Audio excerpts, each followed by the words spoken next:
If you're thinking about filing a claim for post-traumatic stress, or you already have a rating that doesn't feel right, this video is for you.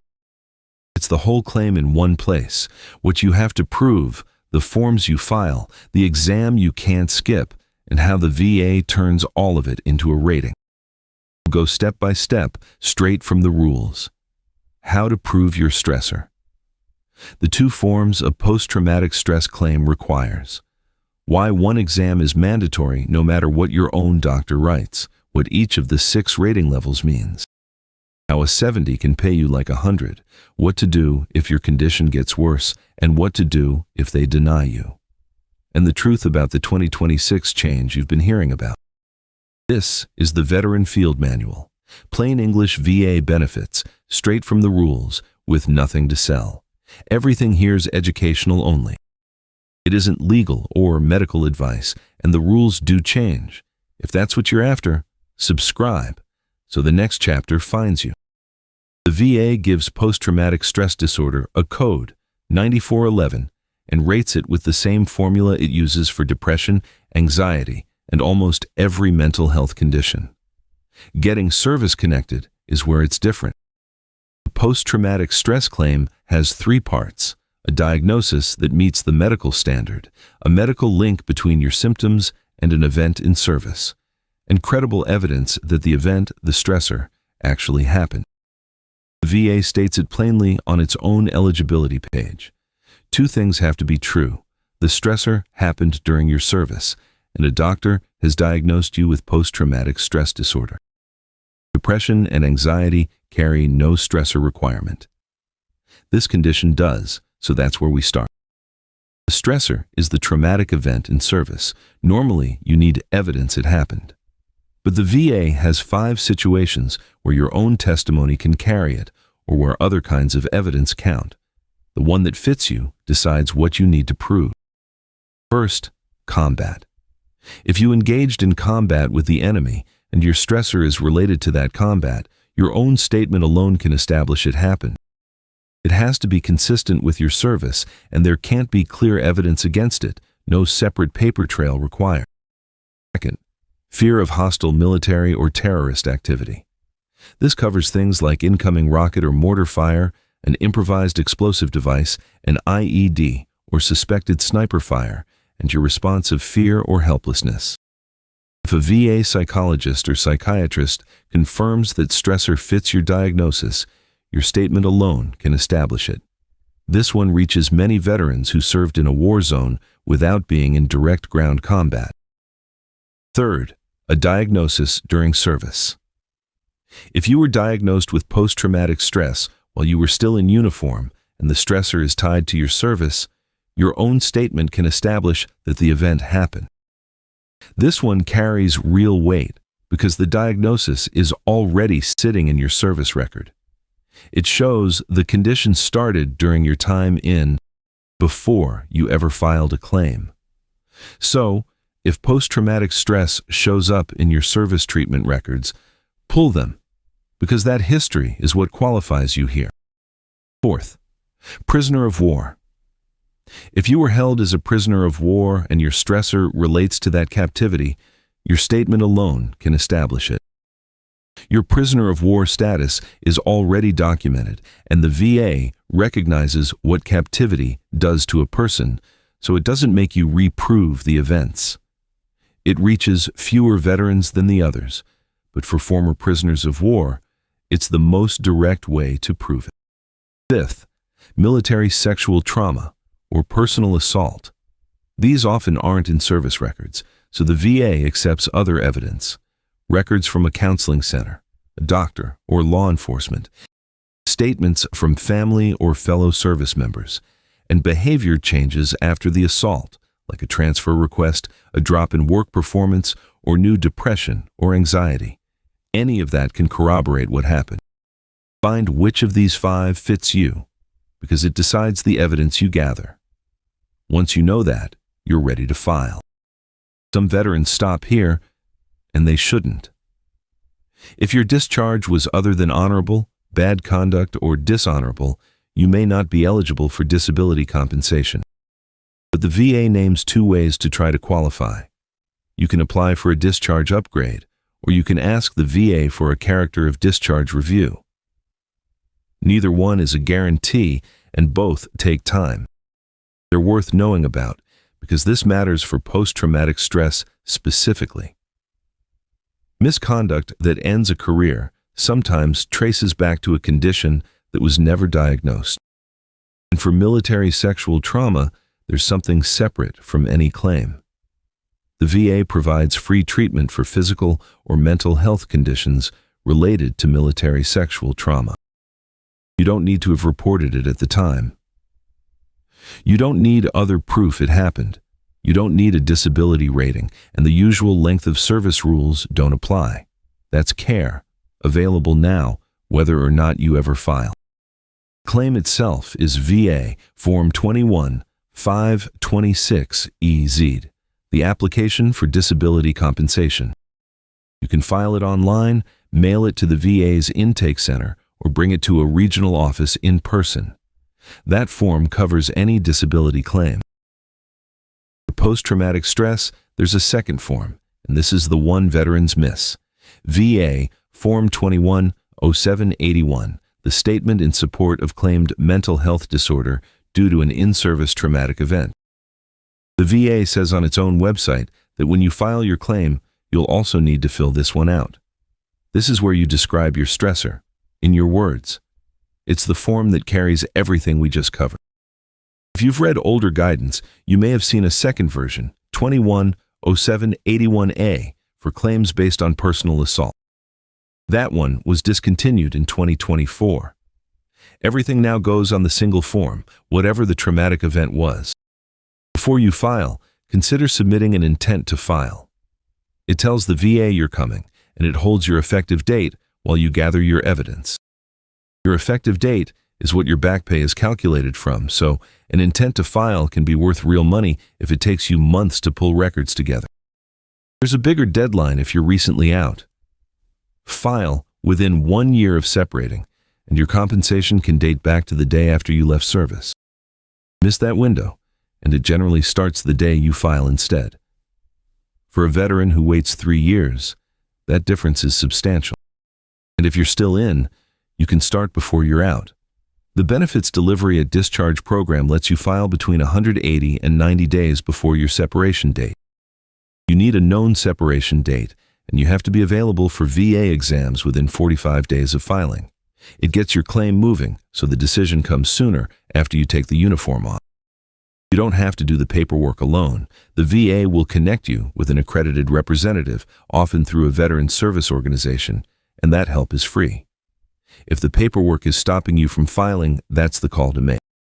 The diagnosis has to be legitimate.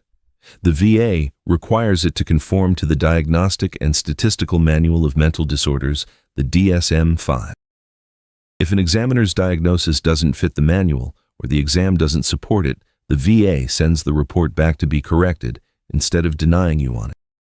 After you file, the VA schedules a compensation and pension exam, your C&P exam. An examiner evaluates your condition and documents what they see, and that write-up drives the rating more than almost anything else in your file. The examiner works from a form called a Disability Benefits Questionnaire, a DBQ. For most conditions, your own doctor can fill one out and you submit it with your claim. That's normal, and for a lot of claims it helps. Post-traumatic stress is the exception, and this is the part that costs veterans money. The VA publishes a list of questionnaires that aren't available for public use. And the initial post-traumatic stress questionnaire is on it. Your private doctor can't complete that one. Only a VA examiner or an examiner the VA contracts with can. So, on a first-time post-traumatic stress claim, the VA exam isn't optional. You'll be scheduled for one. If someone offers to sell you an initial post-traumatic stress questionnaire filled out by a private doctor, that document can't take the place of the VA's exam. Save your money. There's an important exception inside the exception. If you're already service-connected for post-traumatic stress and you're seeking an increase, the review questionnaire is public. Your own doctor can complete that one, and it can support your claim. Same for other mental health conditions, which have their own public questionnaire. It's the initial post-traumatic stress questionnaire specifically that's restricted. None of that means your private doctor doesn't matter. Their treatment records, their notes, their opinion on how the condition affects you, all of it goes in your file, and all of it gets weighed. What your private doctor can't do is replace the VA's initial exam. Two things cost veterans an accurate rating at that exam: minimizing, saying, "I'm fine" out of habit, which hides the impairment, and overstating it, which reads as not credible. Describe your worst days and your normal days, honestly and specifically. We've got a full video on preparing for the C&P exam, linked on screen and in the description. The rating measures your occupational and social impairment. Occupational is your job. Social is your relationships. It runs on 6 levels: 0, 10, 30, 50, 70, and 100%. A higher level means more disruption and more money. For years, mental health ratings leaned on a single number called the GAF score, the Global Assessment of Functioning, 0 to 100. It came from the older diagnostic manual. The field moved away from it because one number couldn't reliably capture how a person actually functions. The VA switched to the current manual, the DSM-5, for claims back in 2014, and the GAF score went with it. So if an older decision of yours mentions a GAF number, that's why. Your rating today isn't a GAF score. It's the impairment measured against these 6 levels. This formula is public. It's part of the federal rating schedule the VA uses, the exact criteria a rater applies to your file. You can read it yourself and compare your symptoms to each level. The link's in the description.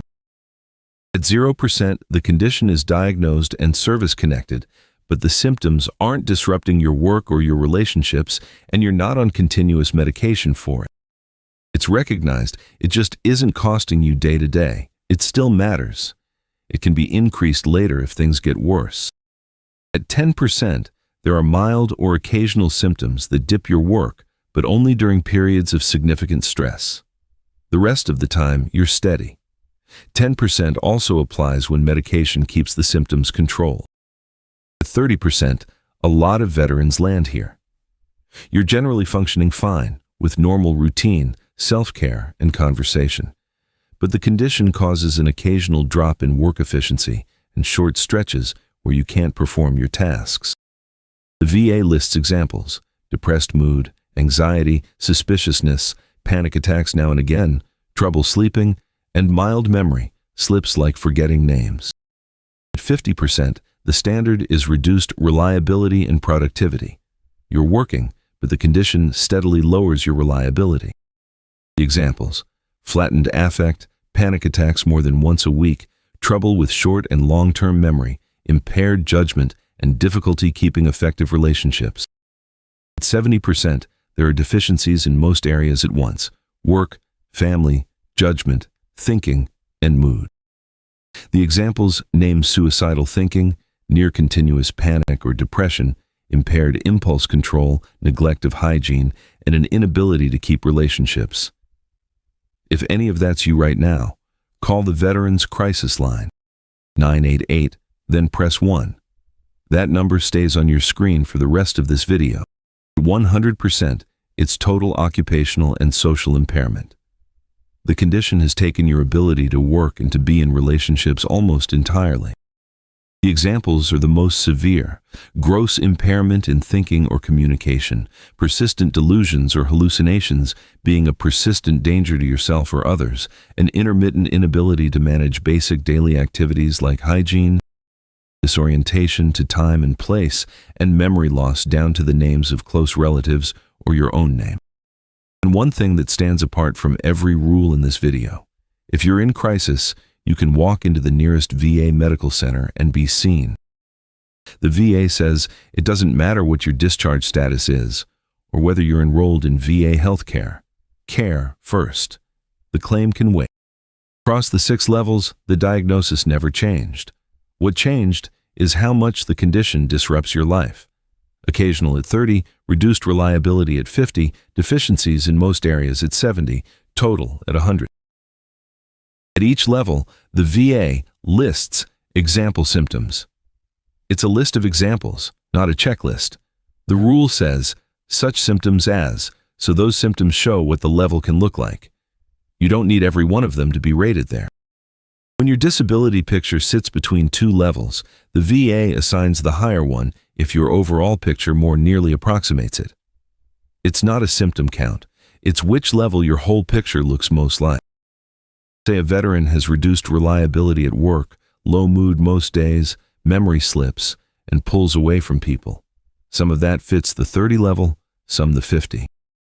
Because the overall picture leans toward reduced reliability, it more nearly approximates 50. The rating is 50, even without every 50% symptom.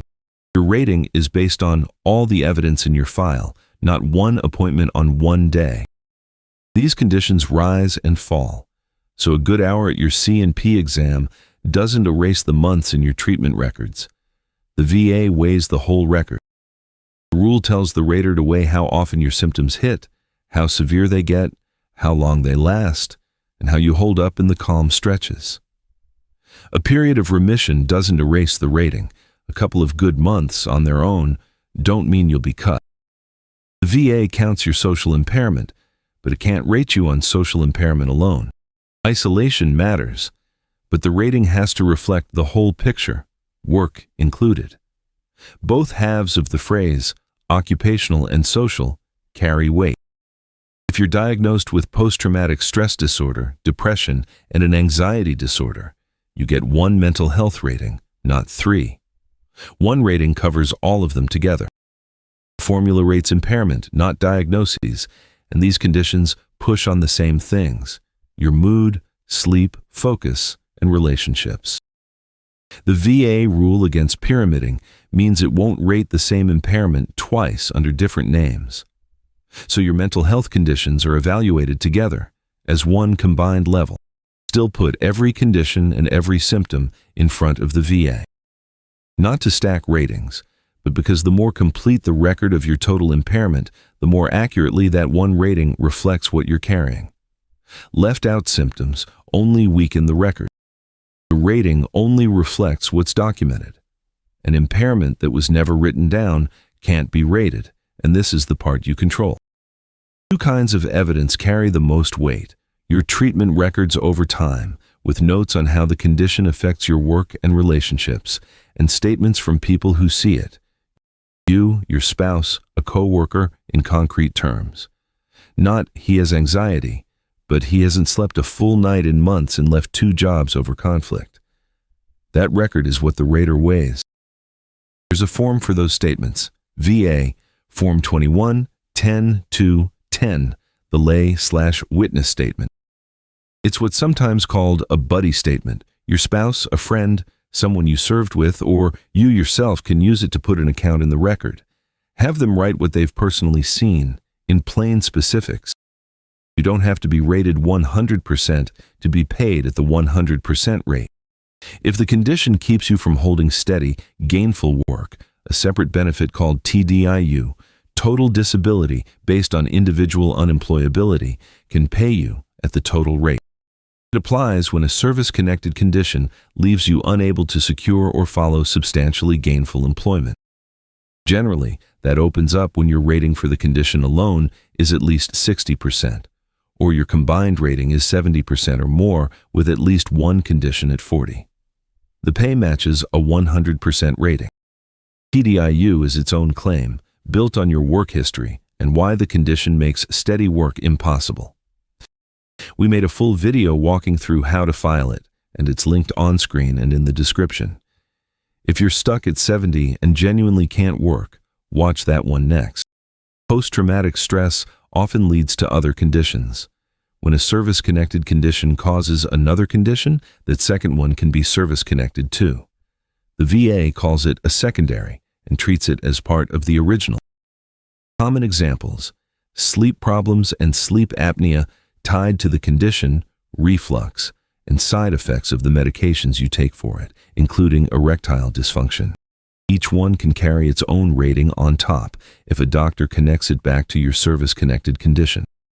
Secondary is never automatic. You need medical evidence linking it to the service-connected condition, called a nexus.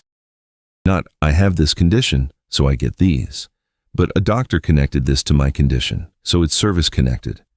We've got a full video on secondary conditions and how to build that link. It's linked on screen. Your rating reflects how you were when they rated you. Post-traumatic stress doesn't hold still, and if yours has gotten worse, you can file for an increase. It's the same 6 levels measured against where you are now. This is where that review questionnaire matters.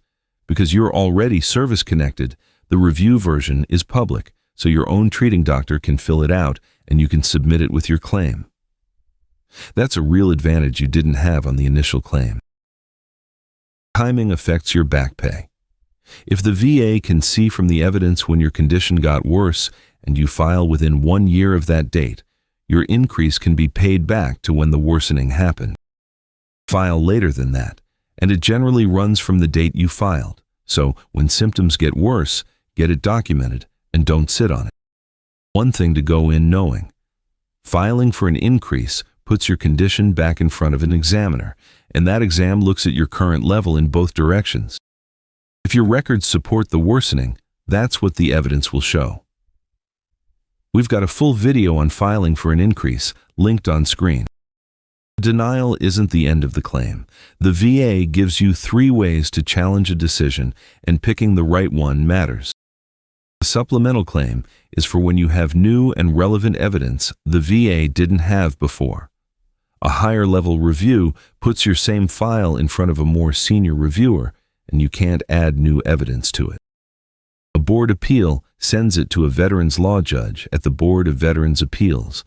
There are deadlines on each one, so check the current window on the VA's site before you file. For post-traumatic stress claims specifically, read the reason for the denial closely. If they denied you because the stressor wasn't verified, that's a different fix than a denial over the severity of your symptoms. The first one sends you back to the 5 paths we covered.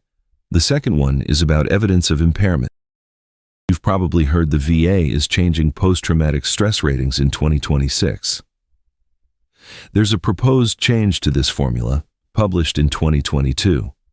As of today, it's not law. It hasn't been finalized. So the 6 levels in this video are the rules deciding ratings right now. Even after a change like this is finalized, it usually takes a couple of months before it applies. There's no need to rush a claim or hold one back over a rule that isn't in effect. When it changes, we'll cover exactly what's different from the actual rule text. Until then, you can check it yourself.